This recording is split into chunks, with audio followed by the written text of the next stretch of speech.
तो आइए आज हम आपको हिंदी साहित्य के ग्रामर की तरफ लेके चलते हैं और उस ग्रामर की श्रेणी में हम आपको आज अलंकार की परिभाषाएं, प्रकार, इनकी संख्या कितनी, किस आचार्य ने किस पुस्तक में कितनी कितनी व्यक्त की है। तो आइए इस बोर्ड की तरफ चलते हैं, देखते हैं शीर्षक में हमने आपको व्यक्त किया है अलंकार। तो सबसे पहले आइए हम देख लेते हैं अलंकार की परिभाषा। क्या? अलंकार की परिभाषा। तो यहां पे हमने आपको व्यक्त किया है कि अलंकार की परिभाषा विभिन्न प्राचीन आचार्यों, तमाम प्रकार के जो प्राचीन मनीषी थे, ऋषि मुनि थे, उन्होंने भी अलंकार, इसके अलावा तमाम ऐसे रस, छंद, इन सब चीजों को व्यक्त किया था। तो उनके विषय में या उनके शब्दों में हम इस अलंकार की परिभाषा और साथ ही साथ आधुनिक काव्य शास्त्रियों, आधुनिक जो कवि हुए साहित्य हिंदी जगत में, उनके द्वारा भी आपको हम जो इस अलंकार की परिभाषाएं व्यक्त कर रहे हैं वो निम्नवत है। तो आइए सबसे पहले हम आचार्य दंडी के अनुसार व्यक्त करते हैं कि अलंकार क्या है, अलंकार किसे कहते हैं। तो देखिए दंडी ने व्यक्त किया था एक संस्कृत में श्लोक के रूप में, क्या? काव्य शोभा करान धर्मान अलंकारान प्रचक्षते। सुनाई पड़ा? नहीं? एक बार और देखिए, ठीक है, एक बार और सुनिए। काव्य शोभा करान धर्मान अलंकारान प्रचक्षते। ठीक है, अर्थात उन्होंने व्यक्त किया काव्य शोभा करान, यानी काव्य की शोभा बढ़ाने वाले, धर्मान, धर्म को, अलंकारान प्रचक्षते, अलंकार कहते हैं। आया ना समझ में? ठीक है, आइए अब चलते हैं हम दूसरे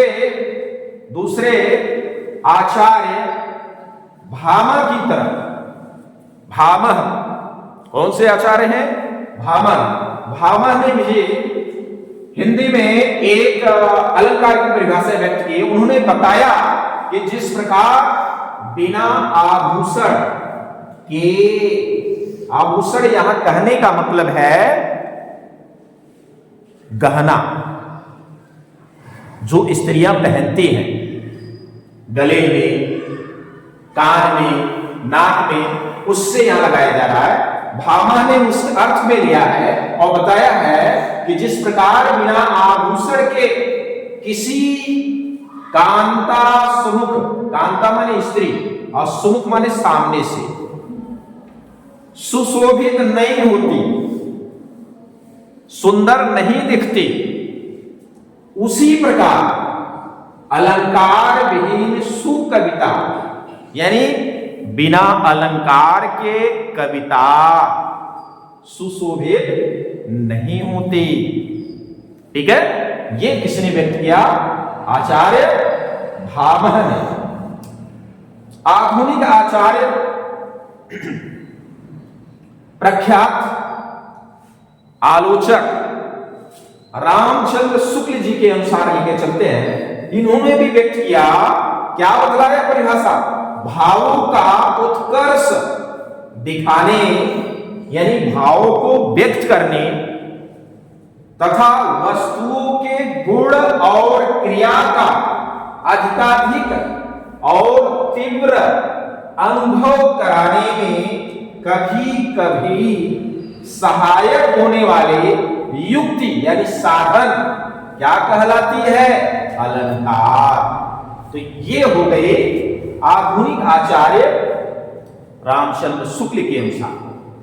अब यहां पे हमने बाय एरो के द्वारा हमने आपको व्यक्त किया है, जो हमने स्वयं एक्सप्लेन किया है, यानी हमारे कथनानुसार, स्वयं के कथनानुसार, बड़े सिंपल से शब्दों में, कि काव्य की शोभा बढ़ाने वाले उपकरण को, क्या उपकरण को अलंकार कहते हैं।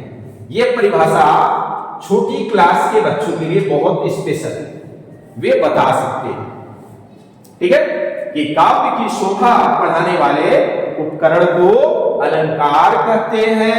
बाकी अदर जो बड़ी क्लास के बच्चे हैं या कॉम्पिटिटिव बच्चे हैं, वे इनमें से कुछ भी व्यक्त कर सकते हैं। शुक्ल जी का, भामह का और दंडी का व्यक्त करने के लिए आप हाई स्कूल इंटर के भी बच्चे व्यक्त कर सकते हैं, और साथ में ये छोटी वाली, और हाई स्कूल के नीचे जितनी भी है, ये आप छोटे वाले बच्चे आप यह एक्सप्लेन कर सकते हैं, परिभाषा बतला सकते हैं, ठीक है। बाकी ये सब बड़ी क्लास के कंपटीशन वाले बच्चों के लिए परिभाषाएं एक्सप्लेन की गई हैं, ठीक है। आइए, अब हमने ये परिभाषा अलंकार का व्यक्त किया, अब इसके बाद चलते हैं कि ये अलंकार जो है, इनकी संख्या कितनी है। देखिए, इसके विषय में मतभेद है, क्योंकि विभिन्न जो आचार्य हुए, उन्होंने अपनी पुस्तकों में अलग अलग इसकी संख्या व्यक्त की है, ठीक है ना। तो विभिन्न आचार्य जो आधुनिक कवि हुए हैं, वे भी कुछ जो व्यक्त किए हैं, उन्होंने अलग अलग करके व्यक्त किया है। तो आइए यहां देखते हैं अलंकार की संख्या। अलंकारों की संख्या हमने जो व्यक्त किया उसको फिर से देख रहे हैं। विभिन्न आचार्यों ने अलग अलग बतलाया है। जैसे भरत मुनि, आचार्य भरत मुनि ने जो रस के जन्मदाता कहे जाते हैं, उन्होंने अलंकार के ऊपर भी थोड़ा टिप्पणी दिया और उन्होंने व्यक्त किया किसमें, अपनी पुस्तक में। और पुस्तक क्या था, काव्य नाट्यशास्त्र। नाट्यशास्त्र में उन्होंने अलंकारों को या अलंकारों की संख्या को सिर्फ 4 बतलाई। कितनी, 4। जबकि अग्नि पुराणों में जो 18 पुराण है ना, उन 18 पुराणों में जो अग्नि पुराण है, उसमें भी अलंकार की संख्या बतलाई गई। और क्या बताई गई है, 16। आगे आचार्य भामह ने अपनी पुस्तक काव्य अलंकार में अलंकारों की संख्या 48 बतलाई। आचार्य रुद्रक ने अलंकार सार संग्रह, इनकी पुस्तक का नाम है अलंकार सार संग्रह, में 78 बतलाई, 78। जयदेव ने अपनी पुस्तक चंद्रलोक में 100 व्यक्त की है, यानी बतलाई है। और अप्पय दीक्षित जो कवि है, अप्पय दीक्षित, उन्होंने कोलवानंद पुस्तक, उनकी पुस्तक है कोलवानंद, उसमें 123 व्यक्त की है। साथ ही साथ एक और देखिए शास्त्री है, काव्य शास्त्री आचार्य पंडित जगन्नाथ ने अपनी पुस्तक रस गंगाधर में 191 बतलाया है। इस तरीके से तमाम आचार्यों ने इस अलंकार की संख्या को अलग अलग ढंग से व्यक्त किया है, जो आपने देखा। चलिए अब हम चलते हैं अलंकार के भेद की तरफ। तो लिखिए, ये अपनी अभ्यास पुस्तिका पर अगर एडजस्ट कर रहे हो, लिख रहे हो, उतार रहे हो, तो डालिए अलंकार के भेद। अलंकार देखिए, बड़े ध्यान समझने की कोशिश करिए। अलंकार जो है वो इंटर स्तर तक 10+2 लेवल तक ये 2 अलंकार इंटीग्रेट किए जाते हैं, और उसके ऊपर अगर जाते हैं क्लास में 10+2+3 यानी वगैरह बीए वगैरह एमए वगैरह या और कंपटीशन की परीक्षा वगैरह देने जाते हैं, तो उसमें अलंकार का एक तीसरा भेद भी आ जाता है, उभय अलंकार। तो आप ऐसे ही लिखिए, अलंकार इंटर स्तर तक मुख्यतः 2 प्रकार के होते हैं। तो इंटर तक के बच्चे सिर्फ इतना समझें कि अलंकार 2 प्रकार का होता है, ठीक है। उसके ऊपर के अदर कॉम्पिटिटिव स्टूडेंट जो है वो लिखेंगे अलंकार 3 प्रकार की होती है, जो निम्नवत है। कौन कौन है? शब्दालंकार, दूसरा अर्थालंकार, तीसरा उभयालंकार। तो उभयालंकार क्या है? छोटी क्लास वाले समझ लें, जिस अलंकार में दोनों यानी शब्दा और अर्था दोनों के गुण हो, अर्थात जो दोनों के प्रकार इसमें सम्मिलित हो, जिससे दोनों के अलंकार का पता चलता हो, वो उभयालंकार होता है। अर्थात कोई भी एग्जाम्पल में दो दो अलंकार आ जाए तो अलंकार आप कह सकते हैं कि ये उभयालंकार है। वो शब्दा भी हो सकता है, अर्था भी हो सकता है। ठीक है, तो मान के चलिए अलंकार के तीन प्रकार होते हैं, शब्दालंकार, अर्थालंकार और उभयालंकार। अब चलते हैं ये सारे अलंकार को अलग अलग एक्सप्लेन करने, अलग अलग परिभाषित करते हैं और उसके अंतर्गत आने वाले सबके अंतर्गत जो भी अलंकार आते हैं उनके प्रकारों को एक्सप्लेन करने। तो चलिए पहला अलंकार देखते हैं, क्या? शब्दालंकार। देख लीजिए, पहले शब्दालंकार डालिए। और शब्दालंकार किसे कहते हैं? पहला हेडिंग, जहां शब्दों के द्वारा वाक्य में सुंदरता आती हो, शब्दों के द्वारा अगर वाक्य में सुंदरता, सजीवता प्रकट होती है तो आप कहिए वहां शब्दालंकार होता है। ये हो गई शब्दालंकार की परिभाषा।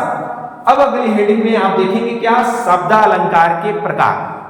देखिए, शब्दालंकार कई प्रकार के होते हैं, इसलिए आप सारे नहीं कर सकते हैं, तो आप केवल लिखिए इतना ही, शब्दालंकार निम्न प्रकार की होती है, ऐसा डाल के छोड़ दीजिए। उनमें आप पहला अलंकार डालिए, क्या क्या व्यक्त करेंगे? अनुप्रास अलंकार। कौन सी? अनुप्रास अलंकार। तो देखिए, अनुप्रास अलंकार की भी परिभाषाएं कई अर्थों में लोग व्यक्त करते हैं, तो हम एक दो हम भी एक्सप्लेन करते हैं। यहां पे एक्सप्लेन किया गया है क्या? जिस अलंकार में व्यंजन वर्णों की आवृत्ति हो। कहने का मतलब है कि वह अलंकार जिसमें कोई व्यंजन वर्ण बार बार आए। व्यंजन और स्वर को जानते हो ना, ये जो आ ई क बोलते हो, ये आपका स्वर है।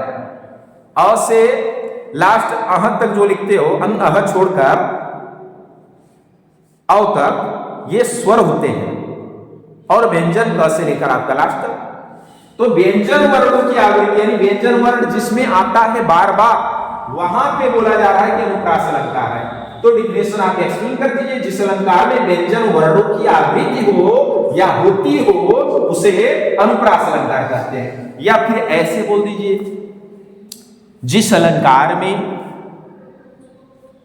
कोई वर्ण बार बार आए, कोई वर्ण बार बार आए तो उसे अनुप्रास अलंकार कहते हैं।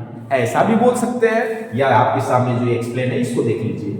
आइए इसके उदाहरण को देखते हैं और समझने की कोशिश करते हैं कि क्या ये जो एक्सप्लेन कर रहा है व्यंजन वर्ण की आवृत्ति जो हो रही है सही हो रही है। पहला उदाहरण देखते हैं, चारु चंद्र की चंचल किरणें खेल रही है जल थल में। अब यहां आप देख सकते होंगे कि इसमें कोई एक व्यंजन बार बार आ रहा है, देख सकते हो ना, चारु में च च च, देख रहे हो ना। तो ये च वर्ण की आवृत्ति हुई है, ये च क्या है? व्यंजन। तो इस तरीके से ये चारु चंद्र की चंचल किरणें खेल रही है जल थल में, आप कह सकते हैं अनुप्रास अलंकार है। दूसरा भी देख लीजिए एग्जांपल, बंदौ गुरु पद पदुम परागा, पद पदुम परागा, कौन से वर्ड की आवृत्ति हो रही है? प की, प प प। यहां पे देखो, सुरुचि सुवास सरस अनुरागा, सुरुचि स स स। तो यहां पे भी आप कह सकते हैं कि व्यंजन प और व्यंजन स वर्ण की आवृत्ति हुई है। इस तरीके से इस दूसरे में भी अनुप्रास अलंकार है। तीसरा व्यंजन क्या है देख लीजिए, तरणी तनुजा तट तमाल तरवर बहु छाए। यहां तो साफ साफ दिख रहा है त त त त त, यहां त वर्ण की आवृत्ति है, इसलिए इसमें भी अनुप्रास है। चौथा में देख लीजिए, मुदित महिपति मंदिर आए सेवक सचिव सुमंत बुलाए। यहां पे म अब यहां पे स वर्ण की आवृत्ति हो रही है, तो इसमें भी अनुप्रास। चौथा के बाद आते हैं पांचवा को देखने, शेष महेश गणेश दिनेश सुरेश जाहि निरंतर गा। तो यहां पे देख सकते हैं शेष महेश गणेश स में आ रही। इस तरीके से ये जो 5 एग्जाम्पल आपको हमने दिया, इसमें आप देख सकते हैं इसके परिभाषा के अनुसार व्यंजन वर्णों की आवृत्ति आपको पता चल रही है। तो इससे आप पहचान भी कर सकते हैं, अगर बोर्ड की परीक्षा या कोई भी परीक्षा में, कंपटीशन की परीक्षा में एग्जाम्पल देकर के आपसे पूछता है तो आप बड़े आराम से आपको समझ में आ गई होगी, बतला सकते हैं। तो चलिए अब अनुप्रास अलंकार के बाद अगले अलंकार की तरफ चलते हैं। तो आइए देखते हैं दूसरा अलंकार। दूसरा अलंकार है यमक अलंकार। कौन सा? यमक अलंकार। अब कहेंगे यमक अलंकार क्या है, किसे कहते हैं? तो हमने परिभाषा यहां डिफाइन भी किया है कि जिस अलंकार में क्या, जिस अलंकार में कोई शब्द, ध्यान देना अनुप्रास में वर्ण था, यहां शब्द की बात की जा रही है। जिस अलंकार में कोई शब्द एक से अधिक बार आए और उसका अर्थ भी अलग अलग हो या भिन्न भिन्न हो, उसे यमक अलंकार कहते हैं। कौन सा अलंकार? यमक अलंकार। यहां हमने वही परिभाषा एक्सप्लेन किया है। क्या? जिस अलंकार में कोई शब्द एक से अधिक बार आए और उसका अर्थ भिन्न भिन्न हो, उसे यमक अलंकार कहते हैं। आइए इसके कुछ उदाहरण एग्जाम्पल स्वरूप देख लेते हैं। एग्जाम्पल या उदाहरण एक ही। आइए इसके डिफिनेशन के अनुसार पहला एग्जाम्पल है सजना है मुझे सजना के लिए, सजना है मुझे सजना के लिए। अब यहां सजना शब्द 2 बार आया, यहां बोला गया ना कोई शब्द एक से अधिक बार आया, तो सजना शब्द यहां 2 बार आया और दोनों के अर्थ देख रहे हो ना, और उसका अर्थ भिन्न भिन्न हो, तो यहां दोनों का अर्थ भी भिन्न है। कैसे? देख लीजिए, एक सजना है यानी संवरना है मुझे, सजना है मतलब संवरना है किसे? मुझे। किसके लिए? सजना के लिए, अर्थात पति। तो इस तरीके से एक सजना का मतलब संवरना और दूसरे सजना का मतलब तात्पर्य पति से यहां व्यक्त किया गया है। दूसरे एग्जाम्पल में देख सकते हैं, काली घटा का घमंड घटा, काली घटा का घमंड घटा। यहां काली घटा, घटा, इस घटा और इस घटा, यहां 2 शब्द 2 बार आए फिर से। तो एक घटा मतलब बादल, काली बादल का, और घमंड घटा, और दूसरे घटा का मतलब है कम हुई। तात्पर्य लगाया जा सकता है कि आकाश में काले बादल कम हो गए, तो ये घटा का मतलब होता है बादल और दूसरे का तात्पर्य है कम होना, घटना। ठीक है। तीसरे एग्जाम्पल से देखते हैं, उद्धव जोग जोग हम नाही। ये आप अचानक आप स्टोरी, वक्तव्य, कविता आपने पढ़ा होगा, जो उद्धव जाते हैं गोपियों को समझाने के लिए, ये उस वक्त की है, खैर एक्सप्लेन नहीं कर रहे हैं, यहाँ पे देखिए। तो उद्धव से गोपियां कहती हैं कि हे उद्धव, जोग, अब हम योग साधना अर्थात किसी दूसरे के योग में, साधना में हम नहीं योग्य हैं। दूसरे का मतलब योग्य। तो एक योग का तात्पर्य है योग साधना, और दूसरे योग का तात्पर्य है योग्य। तो गोपियां कहती हैं उद्धव जोग जोग हम नाही। तो यहां दोनों का तात्पर्य अलग अलग है। इसी तरह आप देख सकते हैं चौथा है सूर सूर तुलसी शशि। तो पहले सूर का मतलब है सूरदास और सूर का मतलब सूर्य, और यहां पे तुलसी शशि, तो यहां सूर शब्द ही यमक है यहां दोनों। तो ये सूर सूर से तात्पर्य है सूरदास सूर्य के समान और तुलसी शशि। ये भी एक वक्तव्य है कि सूरदास सूर्य के समान इस काव्य हिंदी काव्य जगत में जिस प्रकार प्रसिद्ध है, उसी प्रकार तुलसी भी चंद्रमा के समान है। लास्ट में पांचवा आपका इसका एग्जाम्पल है कहे कवि बेनी, बेनी ब्याज की चुराए लेनी। यहां बेनी शब्द यमक है, जो दोनों के अर्थ यहां पे व्यक्त किए गए हैं कि कवि बेनी क्या करते हैं, बेनी ब्याल की चुराई लेनी, यानी बेनी के द्वारा, बीन के द्वारा ब्याल यानी सर्प को मणि को चुराए लेने के लिए व्यक्त की गई। इस तरीके से ये पांचों उदाहरण आपको हमने एक्सप्लेन किया एग्जाम्पल सहित, और आपने देखा कि यहां पे प्रत्येक पंक्ति में, प्रत्येक एग्जाम्पल में आपने देखा कि कोई न कोई शब्द एक से अधिक बार आया है और उसके अर्थ भी अलग अलग हो रहे हैं। तो आइए अब हम देखते हैं तीसरे अलंकार की तरफ। तीसरा अलंकार है श्लेष। कौन सा? श्लेष अलंकार। श्लेष शब्द का मतलब होता है चिपका हुआ, अर्थात इससे साफ समझ में आ रहा है कि कोई इसमें वर्ड या शब्द होगा जिसमें कई अर्थ, उस शब्द में ही कई अर्थ आपको निकल रहे होंगे।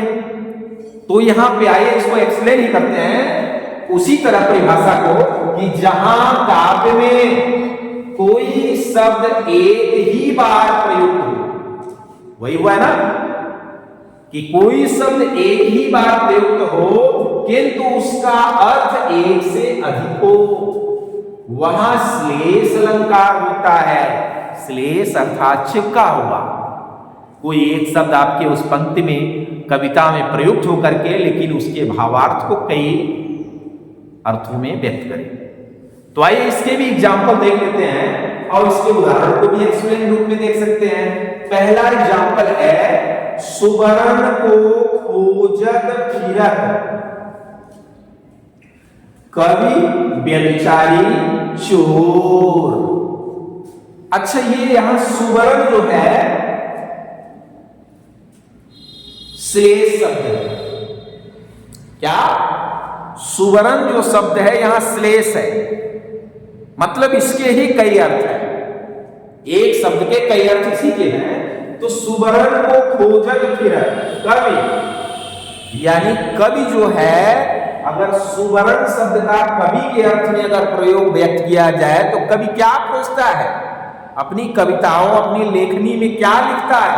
क्या खोज करके? सुंदर अक्षर, भावपूर्ण अक्षर, सार्थक अक्षर, ये खोजता है ना। और व्यभिचारी जो होता है, काम वासना में संलिप्त रहने वाला व्यक्ति क्या खोजता है? सुंदर नारी, अच्छी नारी, सुंदर रंग। लास्ट में चोर जो शब्द है, चोर सुवर्ण के अर्थ में यहां स्वर्ण यानी सोने को खोजता है। तो इस तरीके से सुवर्ण शब्द यहां श्लेष है और सुवर्ण ही इन तीनों के अर्थ में आपके तीन अर्थ आपको प्रकट किए। इससे साफ पता चलता है कि इस पंक्ति में श्लेष अलंकार है, क्योंकि आपने देखा कोई एक शब्द ही प्रयुक्त होगी और उसके कई अर्थ होंगे अलग अलग। तो ये यहां पे संतुष्ट करती है। दूसरा देख लीजिए उदाहरण क्या है। रहीमन पानी राज्य बिन पानी सब सून, पानी गए न उबरे मोती मानुष झूठ। अच्छा, इसमें तो जो श्लेष शब्द है वो पानी है, क्योंकि यहां पानी पानी पानी सब जगह पानी आया है, लेकिन यहां कहा गया है यह शब्द एक बार ही प्रयुक्त हुआ है। तो एक ही बार एक ही अर्थ में ही प्रयुक्त हुआ है, लेकिन हर जगह अलग अलग हुआ है। कैसे देख सकते हैं? रहीमन पानी राखिए। रहीमदास जी कहते हैं कि आप अपने अंदर हर एक मनुष्य जीवित प्राणी को अपने अंदर पानी यानी चरित्र, कैरेक्टर, आपको एकदम एक तरह से कह सकते हैं अच्छा व्यवहार, चरित्रवान होना चाहिए। नहीं तो मनुष्य के अर्थ में हमने व्यक्त किया है बिन पानी सब सुन, बिना चरित्रवान या चरित्र या गुणी होने से आपका कोई भी तवज्जो या कोई भी रिस्पेक्ट नहीं होगा कहीं पे भी। तो वही बात उन्होंने आगे दूसरी पंक्ति में एक्सप्लेन किया, क्योंकि पानी गए न उबरे, अगर पानी चला गया तो मोती मानुष चून, अर्थात पानी किसी का भी चला जाए, इसमें मोती मानुष चून तीनों के अर्थ में। मोती के अर्थ में पानी यहां चमक को बोलता है, भाव प्रकट करता है, और मनुष्य के अर्थ में हम पहले से ही शुरू से ही समझाते चले आ रहे हैं कि कैरेक्टर, चरित्र। और चून यानी चूने के अर्थ में भी पानी अगर चली गई तो चूना व्यर्थ बेकार हो जाती है, एकदम सूक्ष्म हो जाती है। इस तरीके से इस पंक्ति में पानी शब्द श्लेष हुआ, ठीक है, जिसके कई अर्थ में, मोती के अर्थ में अलग है, मानुष यानी मनुष्य के अर्थ में अलग है, चून यानी चूने के अर्थ में अलग है। एक और एग्जाम्पल देख लीजिए, सिर जीवो जोरी जुड़े क्यों न स्नेह गंभीर, को घटिए वृषभानुजा ये हलधर के वीर। तो यहां पे व्यक्त किया गया है चिरजीव, माने बहुत दिनों तक, ज्यादा समय तक जोरी जुड़े, अगर साथ में संबंध बनाए रखते हैं, आपस में उठना बैठना ज्यादा रखते हैं, तो क्यों न स्नेह गंभीर, तो आपस में प्रेम भावना, आपस में लगाव क्यों नहीं हो जाएगा बहुत गंभीर रूप से, अच्छे तरीके से, ज्यादा तरीके से, ज्यादा ही तो होगा। को घटिए वृषभानुजा। अच्छा, यहां पे हम श्रेष्ठ शब्द बता देते हैं, पहले का मतलब यहां है वृषभानुजा ये हलधर के भी। यहां वृषभानुजा और हलधर दो श्रेष्ठ शब्द आए हैं। एक वृषभ, भानुजा का मतलब है वृषभ की अनुजा, वृषभ की अनुजा यानी वृषभ की पुत्री, और दूसरी वृषभ की अनुजा अर्थात बैल की बहन गाय। तो इस वृषभ से दो अर्थ निकले।